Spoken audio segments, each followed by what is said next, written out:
Kia ora, and welcome to Aotearoa's Opportunity, a podcast where we talk about fair pay agreements and how they can help us tackle some of Aotearoa's most urgent issues. In this podcast, everyday workers will be sharing their stories about the issues that they deal with in their industries and how we can discuss solutions that FBAs will have to offer. So, no mai, haere mai, and welcome to Aotearoa's Opportunity.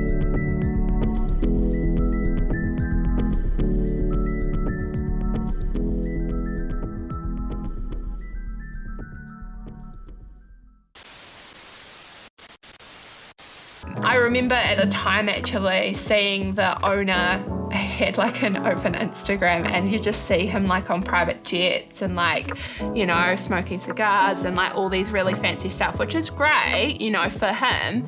But like, what about the workers that like can't even feed their family, you know? Pack and Saves and like certain businesses, they pride themselves on being, you know, caring about their workers and caring about the community, and like it was all lies. It was just not right at all. And you know, you can't lie to the community that's shopping at your store, you know. So yeah, we were like, no, we're not going to have this. This is total bullshit, to be honest. So today we're going to be talking with Shania. Shania is an organiser with First Union, which is the finance industry, retail stores and transport union, and shows that anyone can be a leader in their workplace and win some pretty important things. Shania, can you take us back to when you started out working and what that was like? Yeah, I started working at Pack and Save when I was about like 16, and it was pretty exciting in the beginning. Being like a whole new job.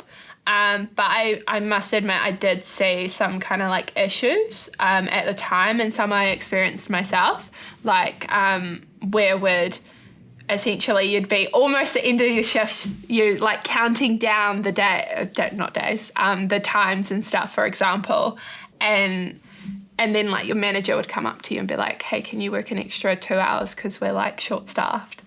So stuff like that. I also saw a few other things like bereavement leave. So like when one of our colleagues' like mum passed away, she didn't really get time off for that.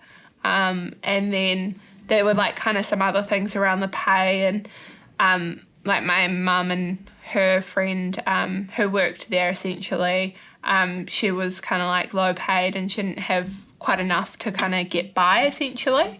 So this kind of inspired me to be a delegate. And then, so when you started working, you've been there a little while, and then you saw there was a union meeting on your site. Yeah. So they had like a union notice board in the staff room, I believe, at the time. And I was like, oh, okay, I'll go to that, because everyone else was going to it. So I thought, yeah, okay, it's all good to go to, because as like a staff member, you kind of like on checkout and you don't want to, you know, muck up anything there. But yeah, so I went to the meeting, and then, we went for what's called like claims and stuff. So things that you want to change in the contract is what I learnt in the meeting. Because like claims was quite a new term, obviously. Well, it's quite a thing you don't get talked about that you've got the right to get together and talk about what you'd like to see improved. Yeah, exactly. And it's kind of like, you don't really know those things, especially when you first start in the workforce. You kind of just know that you need to have a contract, that you need to get money and you get paid and you have breaks, you know, and such like that. But that's about it. Until you get kind of into the union space, you learn a lot more about what your rights are in the workplace, yeah. And so going to that meeting with your other workplace mates and with the local organiser was a step for you in learning a little bit more about how you can make change in the workplace. 100%. I remember putting my hand up for it, and I think my cousin at the time did it with me, Jacqueline, and we just decided, let's just do it together. And so I did it, and then I think... What did you do? I became a union delegate, so you get elected. So you have someone like nominate you out of the members in the meeting, and then after that someone seconds it, and then you're kind of like the delegate. And so that happened for me and a few others, so that we had some people to represent us at negotiations. Even at that meeting, some people were opposing it because I was so young. And so, you know, I just thought, well, there's no one else is going to do it. And you have to back yourself to kind of what you want to do. And so what I did essentially was like, well, no, just because I'm young, I can do it. And you've got together, you've just said wages are the main thing. You want to see improvement on wages. And you went to the boss, and I'm guessing just totally straight away was like, oh, yeah, absolutely, here's some more money. How'd that go? No, it didn't happen like that at all. I believe at the bargaining team, it was like me, Ricky, and Jesse, and I believe at the time he just was like not keen on it. I believe the boss was like on his phone as well at the time. And he had like these other like HR-y people like that looked very sophisticated. But as soon as it, you know, talk about things and having Mike there, obviously he was like, this is what the workers want. And we were like, yeah. And then we got to talk a little bit to it, but we kind of prepared it beforehand, so you weren't kind of put on the spot. I remember at the time actually seeing the owner had like an open Instagram, and you just see him like on private jets and like, you know, smoking cigars and like all these really fancy stuff, which is great, you know, for him. But like, what about the workers that like can't even feed their family, you know? Or, you know, they have to decide whether they go on a school trip or if they actually like put on the power that week type of thing. Like that's something that really enlightened me, being a delegate. And was that the kind of stories that your colleagues were having, you know, people were struggling to make ends meet, you know? Yeah. And I remember it was really exciting being in a delegate role because, like, I knew a lot of the team. Like, some of the team members were, like, you know, my mum's friends or friends with my brother and stuff like that. And so you kind of knew where, you know, the team and you know where they're coming from and, you know, they're not being, like, bullshit or anything like that. They're actual people and they've got things going on at home that they need help with like that monetary side or, you know, like parents having like sick leave and stuff, you know. Was it interesting to see the different perspective from the employer to what you were seeing on the floor? Like, did the owner always understand exactly how things played out as a worker? Do you think that they knew that, or do you think that you needed the union to be able to explain the reality for people? I 100% think that the union needed to explain it to them because I remember being there and they just didn't care. It was like, well, maybe they should, you know, have their finances checked or they should be a bit better with their money. But like when you're close to minimum wage and things are costing quite a bit, I definitely think that it was very selfish at the time. Yeah. So that you went back with an offer? Yeah. Cool. So we met for a couple of days with the company, and then from that point we just said, look, I don't think we're in agreement. Well, I didn't say, obviously the advocate said. And so we went back to the members to kind of devise what we were, you know, decide what we're going to do from there. And from that point we, you know, talked about, obviously you vote yes or no, and kind of what we thought about it as a bargaining team and what we felt about it as members. And so all the members kind of get to have a vote on if they agree with it or not. And then from that point, I think we decided to do strike action, cool. Which at the time we called industrial education, which was quite cool. Because like the word strike obviously has like a lot of meaning to it. And so it was nerve-wracking thinking about, what does that mean for us? So for the purposes of this, you were wanting to get a meaningful pay rise. Yeah, so we were wanting something that was not just like 20 cents so that they could, you know, live about, you know, have a livable life, have a meaningful life, not just go to work and come home, you know. And a lot of the time it was like 10 cents or 20 cents if you don't have a union. It's very like low pay rises, yeah. Cool. So you've gone back, and what was the response? What did people say when you went back with a very low pay offer that would have kept people close to the minimum wage? People were pretty pissed off, to be honest. They thought that the employer cared about them a lot more, and I thought you know, like when you're first hired, they're like, oh, we're such a family here, and like life is really good here, and we really care about our workers. And like seeing that side at bargaining, it just wasn't the case. It wasn't that he cared at all. Yeah. Cool. And so you got together and you decided not to accept the offer? Yeah, we rejected the offer. Some people were hesitant, but then basically most people, like the majority was like, nah, we're not doing this. And for people who've never been through a claims process, what do you do when you've got some people who want it and other people don't? How do you resolve that? Well, we just try to like talk together and be like, okay, well, if we don't and we accept this, what are we going to do? Like, it's not going to be it's not going to benefit you, you know? And we kind of talk through it and try to come to a solid agreement, because you want to make sure everyone's on board before you do anything like industrial education or strikes or anything like that. You don't want to have someone that didn't want to go out, you know, because that would be unfair to them. And then from that point, we decided that we'd strike. And so we got some like signs out, and we went around and did a lot of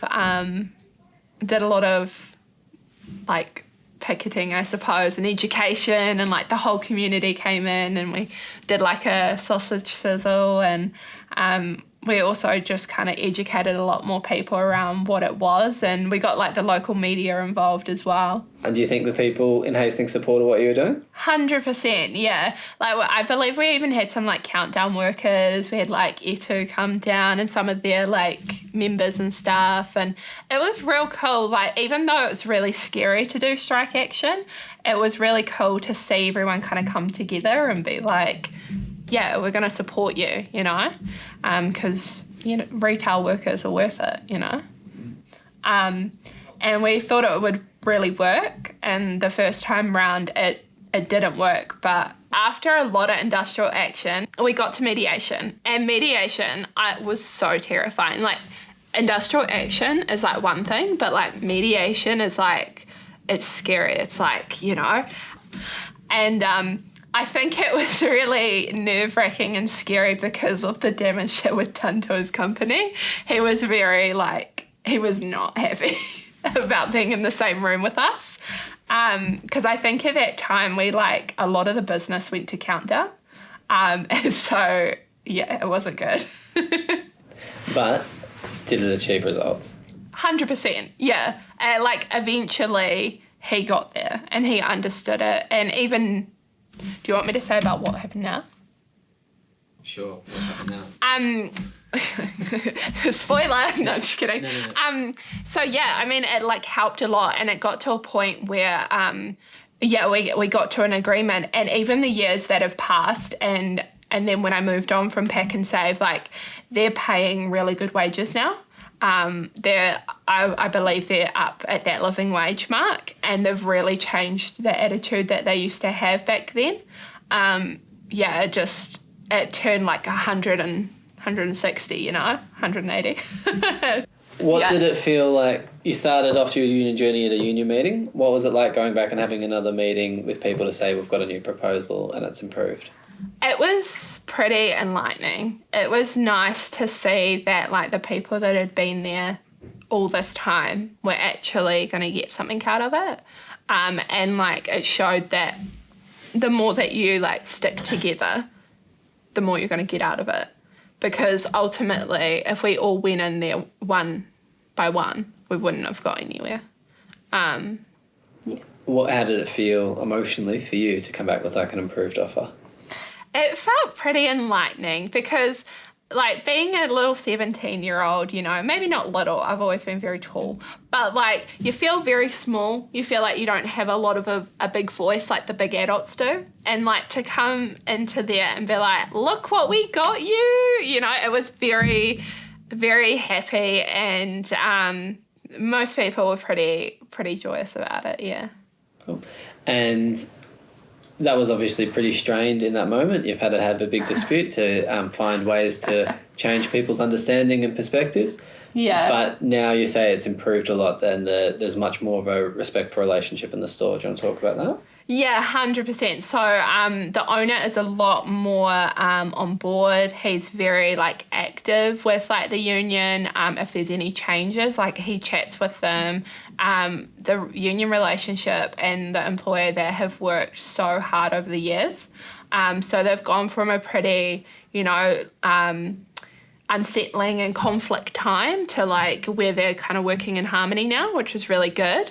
And they recognise why workers are really important because essentially if you don't pay your workers right, they'll just leave. And that's kind of what they experience. Or they'll join the union. Or they'll join the union, exactly. Obviously, but like if you didn't have a union there, people just end up leaving. But the thing is, if you do have a union there, they can improve that workplace so people don't have to leave.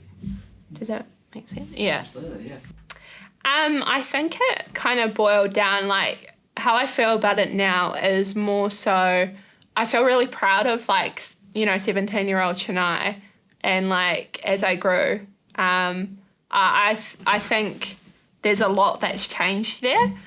To someone that was really nervous that wouldn't even speak up in class to, like, someone that, like, cares about, the community. I think it was a huge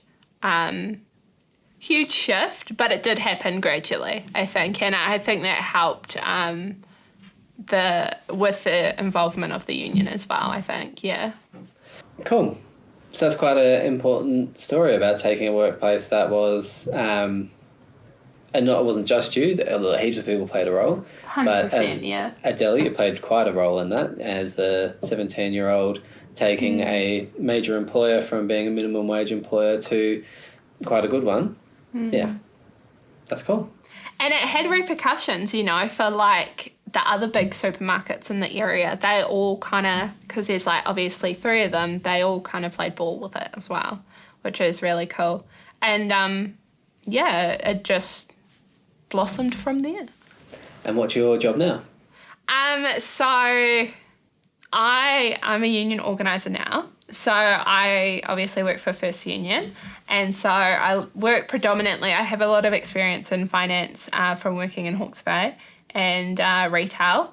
And even before I became a union organiser, I actually did a speech for Year 12s about why you should join a union at Karamu. So that was really cool. Maybe I shouldn't say Karamu. I don't know. Doesn't matter. Oh, okay, cool.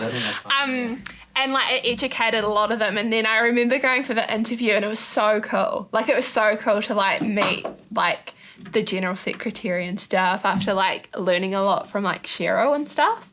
Because she inspired me a lot to be, for women's rights. Like I always knew that women were treated differently. But yeah, she inspired me heaps. And so, yeah, I got the job at 19. And then, yeah, like it was really, really cool to have such a cool job where you're helping people. Like working at a supermarket's really awesome, but like doing the job of what a union does and like helping people understand their rights is really rewarding. Yeah. Cool. Thanks, Shania. That's a really impressive and interesting story about how people change their workplaces and how unions and working people can be proactive in rebuilding work in one workplace. Yeah. The problem with the laws previously has been that stuff has been limited to one workplace. And the exciting opportunity that we have as fair pay agreements is to be able to take this sort of work and not just apply to one work site where people get together to talk about how they want their individual work site to work. But what about whole industries? How do we get all supermarket workers or cleaners or security guards or early childhood teachers? We should be able to have that same sort of thing for people to take leadership, to have an avenue for them to raise standards and improve things in that whole industry. And the next episode, we'll talk a bit about what fair pay agreements are and how that allows people like Shania to scale up the work they do. Excellent. Thank you for your time. No worries. Thank you. The Aotearoa's Opportunity Podcast is produced by the Council of Trade Unions. The purpose of the Aotearoa Opportunity Podcast is to raise awareness about fair pay agreements and their relevance to society. All views expressed on the podcast are the opinions of the interviewees and not necessarily the opinion of their union, the New Zealand Council of Trade Unions, or their employer.